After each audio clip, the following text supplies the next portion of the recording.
तो आज मैं आपको एक ऐसी कथा सुनाऊंगा जो कि बहुत ही ज्यादा प्रचलित एवं रोचक भरी है। तो ये कथा सोमवार व्रत की है। तो कृपा करके चैनल सब्सक्राइब करने का कष्ट करें ताकि और भी पूर्ण सत्य एवं आध्यात्मिक कहानियां सबसे पहले आप तक पहुंचे। धन्यवाद। तो सुनिए।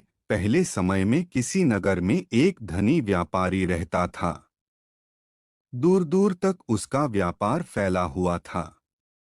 नगर के सभी लोग उस व्यापारी का सम्मान करते थे।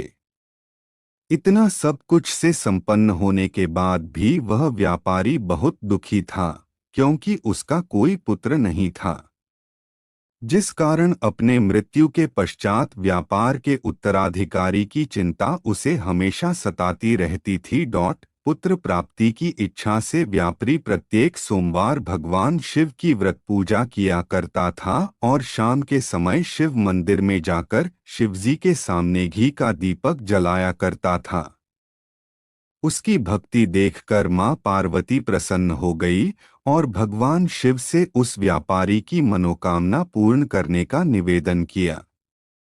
भगवान शिव बोले, इस संसार में सबको उसके कर्म के अनुसार फल की प्राप्ति होती है।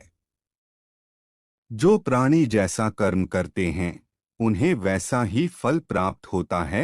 शिवजी द्वारा समझाने के बावजूद मां पार्वती नहीं मानी और उस व्यापारी की मनोकामना पूर्ति हेतु वे शिवजी से बार बार अनुरोध करती रही।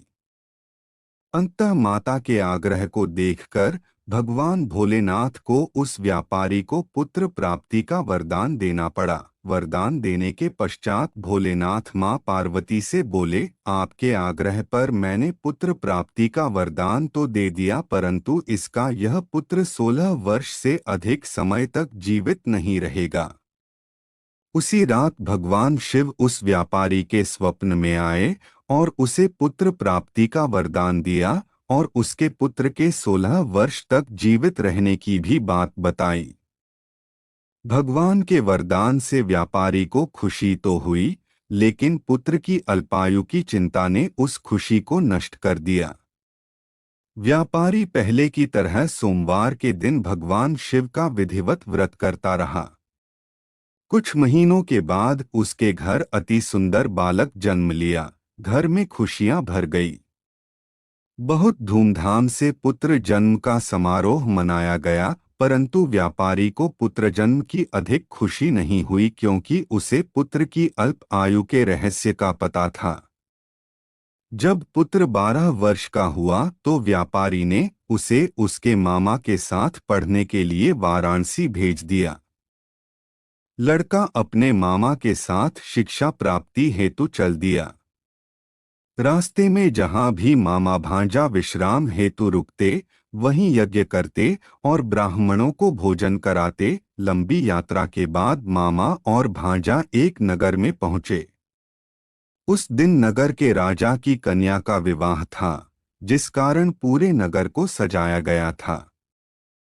निश्चित समय पर बारात आ गई, लेकिन वर का पिता अपने बेटे के एक आंख से काने होने के कारण बहुत चिंतित था। उसे भय था कि इस बात का पता चलने पर कहीं राजा विवाह से इनकार न कर दे, इससे उसकी बदनामी भी होगी।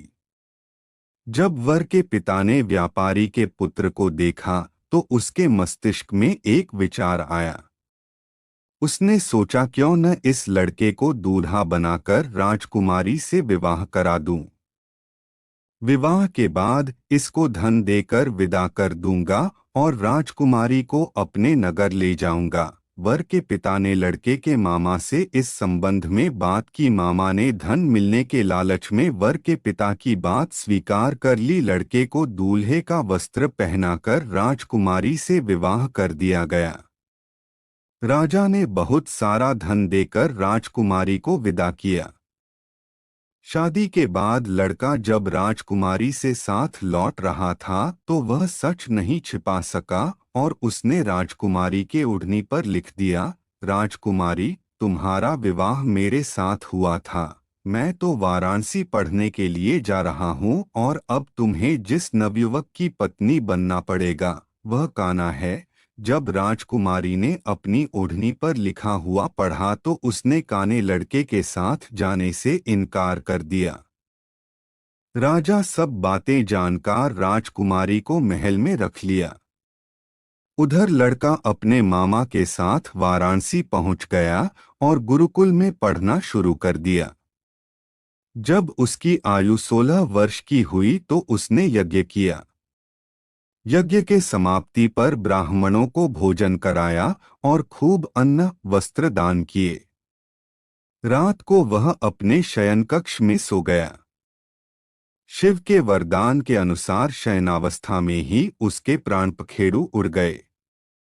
सूर्योदय पर मामा मृत भांजे को देखकर रोने पीटने लगा। आसपास के लोग भी एकत्र होकर दुख प्रकट करने लगे। लड़के के मामा के रोने विलाप करने के स्वर समीप से गुजरते हुए भगवान शिव और माता पार्वती भी सुने। पार्वती ने भगवान से कहा, प्राणनाथ, मुझे इसके रोने के स्वर सहन नहीं हो रहे।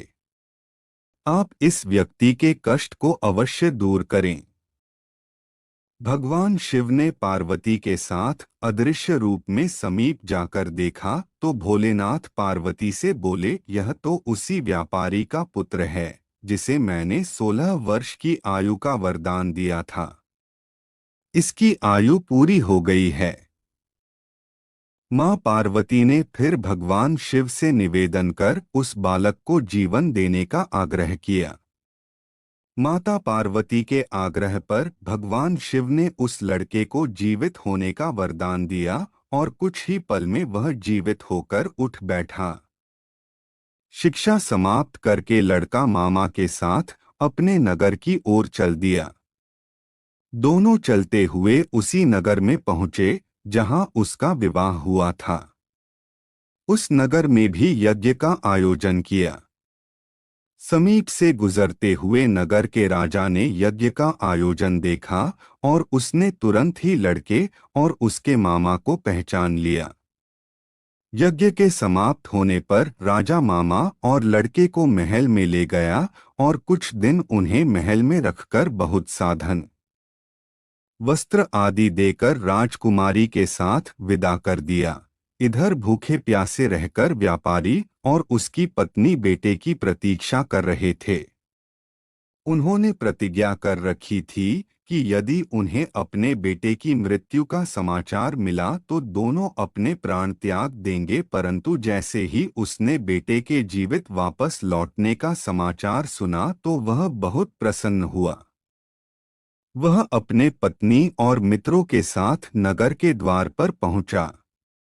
अपने बेटे के विवाह का समाचार सुनकर पुत्रवधू राजकुमारी को देखकर उसकी खुशी का ठिकाना न रहा। उसी रात भगवान शिव ने व्यापारी के स्वप्न में आकर कहा, हे श्रेष्ठी, मैंने तेरे सोमवार के व्रत करने और व्रत कथा सुनने से प्रसन्न होकर तेरे पुत्र को लंबी आयु प्रदान की है। पुत्र की लंबी आयु जानकर व्यापारी बहुत प्रसन्न हुआ। सोमवार का व्रत करने से व्यापारी के घर में खुशियां लौट आईं। शास्त्रों में लिखा है कि जो स्त्री पुरुष सोमवार का विधिवत व्रत करते और व्रत कथा सुनते हैं, उनकी सभी इच्छाएं पूरी होती हैं। ऐसी ही अच्छी कहानी देखने के लिए हमारे चैनल को सब्सक्राइब करें तथा बेल आइकन को दबाएं ताकि नई कहानी आप तक सबसे पहले पहुंचे। धन्यवाद।